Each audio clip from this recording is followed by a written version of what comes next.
వచ్చావా? రేయ్, నువ్వు ఇంకా ఆయాసాయే డేట్ చేస్తున్నారా ఏంటి?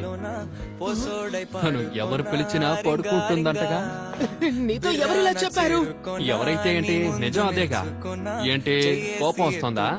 ఆయాసం గురించి ఎవరిలా నీచంగా మాట్లాడారో చెప్పు. ఏంటి, నా మీదే చేయి చేసుకునేంత ధైర్యమా? శరీరా చూసుకుందాం. తన గురించి ఎవరు నీచంగా మాట్లాడారా అని అడిగాను. మోమో అలాంటి అమ్మాయి కాదు, తను బంగారం లాంటిదిరా. పుకార్లు పుట్టించడం చాలా తప్పైన విషయం. అతర్లో పూసుకున్నా, పౌడర్లో రాసుకున్నా, ఊరేగి వస్తా ఉన్నా నీ కోసమే కన్నా.